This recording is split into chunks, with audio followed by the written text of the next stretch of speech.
स्वागतम वो महाभागा। आज से 5000 वर्ष पूर्व रीवा नदी के तट पर हमारा आपका मिलन हुआ था। आज मिथिला में पाकर के आनंद का अनुभव कर रहा हूँ। मैं भी कह सकता था कि सुख का अनुभव कर रहा हूँ, लेकिन नहीं कहा। क्यों? सुख के पीछे दुख है, लाभ के पीछे हानि है, मिलन के पीछे वियोग है, यश के पीछे अपयश है, जय के पीछे पराजय है। हानि लाभ पे मिलन वियोगा, जन्म मरण सब सुख दुख भोगा। काल कर्म बस वही गोसाई, बरबस रात दिवस की नाई। तो सुख तो दुख में बदल जाता है, लेकिन आनंद सदैव एक रस रहता है। एक बार संतों की समाज लगी थी। मैंने संतों से पूछा, आनंद का भी विलोम शब्द है? संत बोले नहीं, आनंद ऐसा शब्द है जिसका कोई विलोम शब्द नहीं। एक सज्जन खड़े हो गए, बोले महाराज मिल गया। मैंने कहा क्या? बोले आनंद का विलोम। मैंने कहा बताओ। बोले निरानंद। मैंने कहा निर तो आपने अपनी तरफ से जोड़ दिया, आनंद में निर जोड़ दिया तो निरानंद। विषय जोड़ दोगे विषयानंद, ध्यान जोड़ दोगे ध्यानानंद, ज्ञान जोड़ दोगे ज्ञानानंद, परम जोड़ दोगे परमानंद। लेकिन आनंद तो अपनी जगह आनंद ही रहेगा। आप हमसे मिलने आए, आप हमारे बाबा, हम आपके नाती। और नियम है कि जब बाबा नाती के पास आते हैं तो कुछ न कुछ लेकर के आते हैं। आप हमारे लिए क्या लेकर के आए? आपके पास लेने के लिए ये दोनों राजकुमार पद सरोज में ले दो भाई।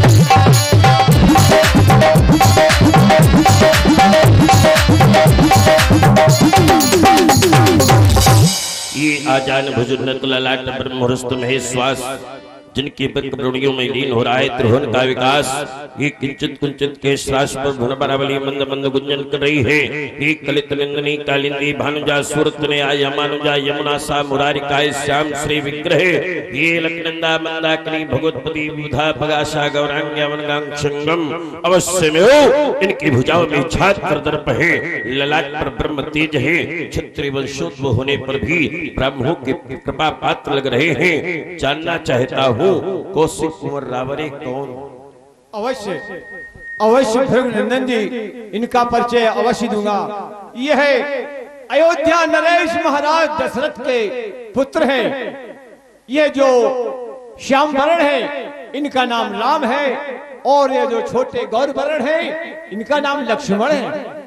इन्हें आशीर्वाद प्रदान। आदरणीय विश्वामित्र जी, आइए। यहाँ मिलने का प्रसंग है। विश्वामित्र मिले, आप हमारे बाबा, हम आपके नाती हैं। और इन बालकों का आपने परिचय दिया कि ये राजा दशरथ के पुत्र हैं। बड़े का नाम राम है, छोटे का नाम लक्ष्मण है। इनमें बड़ा छोटा तो समझ में आता नहीं, केवल रंग का अंतर है। एक श्याम है, एक गौर है।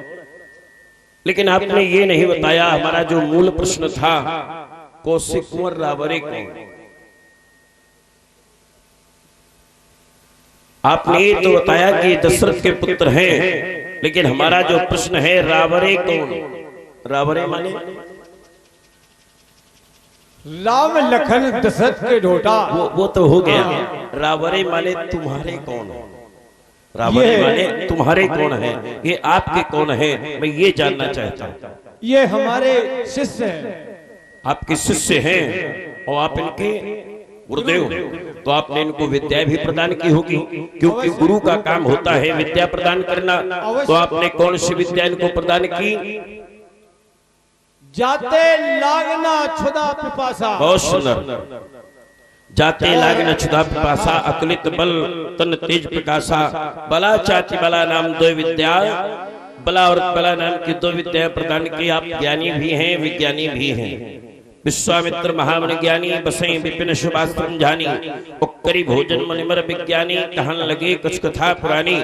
आप ज्ञानी भी हैं, विज्ञानी भी हैं। मैं आपसे प्रश्न नहीं कर रहा हूँ, मैं आपका नाती हूँ, आप हमारे बाबा हैं। तो आपसे एक जिज्ञासा है कि जब आप ज्ञानी भी हैं और विज्ञानी भी हैं, तो चाहता हूँ कि दो शब्दों में थोड़ा सा प्रकाश डालें। ज्ञान क्या है और विज्ञान क्या है? ज्ञान और विज्ञान के बारे में दो शब्दों में। आप ज्ञानी भी हैं, विज्ञानी भी हैं, हमारे बाबा हैं, अच्छे बाबा। आइए अब हमारे अच्छे बाबा ज्ञान और विज्ञान क्या है? दूध में घी है ये जान लेना ज्ञान है, लेकिन दूध से घी बना लेना ये विज्ञान है। संसार में पानी में बिजली है ये जान लेना ज्ञान है, लेकिन पानी से बिजली बना लेना ये विज्ञान है। संसार में परमात्मा है ये जान लेना ज्ञान है, लेकिन संसार में परमात्मा को भक्ति के द्वारा प्रकट कर देना ये विज्ञान है। मैं बालकों को आशीर्वाद दे रहा हूँ। राजपुत्रो वाक्यम त्रैलोक्यस्य नाथनः अरिस मुखम जयम प्राप्ति दीर्घायु राम लक्ष्मणः। ले जाओ।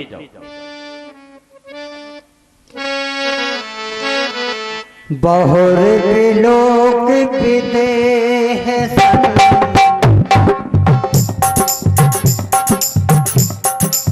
बहुर लोक विदेह सन कहु काहे अति धीर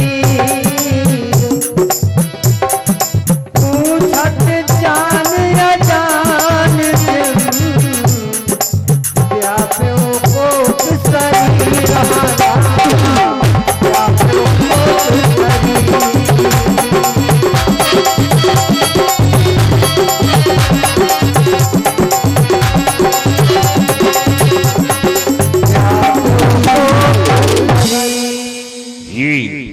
जम्बू प्लस साल बलकुश कौन पुष्करा दीपों से पधारे लाखों राजाओं का एकत्रीकरण क्यों? ये जनक भीड़ भाड़ कैसी, ये ताक कैसी विदेह है। प्राचीर समीप दिखाते हैं तम्बो कना तत्ने घने, जिनमें सुकेत लहराते हों भिन्न भिन्न चिन्ह बने, जैसे अनेक अवनीपति हो चढ़ाए सिंह बना करके चढ़ाया बुलवाए हैं खटेंद्र वे रचवा करके, क्यों छिपे छिपे चितपालों की सेनाएं चढ़ाई विदेह। ये तड़क भड़क कैसी विदेह, भीड़ का कारण शीघ्रता से सुनाओ। ये राजाओं की भीड़ आज क्यों इकट्ठा है? समाचार कह जनक सुनाए। हे भृगुनंदन जी, जिस कारण से ए राजा यहाँ उपस्थित हुए हैं, इस समय मैं अपनी पुत्री सीता का विवाह करने जा रहा था। उसी में ए देश देशांतर के राजागण पधारे हैं और मेरा लक्ष्य था जो भी वीर राजा विशाल शिव के पिनाक का खंडन करेगा वही हमारा दामाता होगा। हेलो, बस इसी में ये राजा यहाँ पर उपस्थित हुए हैं। 50 रुपए श्री मुन्नालाल राजपूत रामलीला अध्यक्ष महोदय टिकरिया, आपके यहाँ भी पहली तारीख से यज्ञ चल रहा है, रामलीला भी चल रही है 10 तारीख तक। सुनत वचन फिर अनत निहारे, देखे जाप खंड मई डारे। क्या परंपरा पार्वती का पूजा पाठ, गजानन खड़ानन का क्रीडनक, भारतीय संस्कृति के परित्राता जगों का विनाश हो गया। देख लो समाज के लोगों, ये संसार कितना स्वार्थी है। जब तक ये काम के रहे तो कीन्ही नित्य पूजा आरती उतारी गई, और आज तोड़ करके पृथ्वी पर फेंक दिया गया। देखे चाप खंड में न्यारे, कोई ध्यान देने वाला नहीं है। कितना सजाया गया था इन्हें, और आज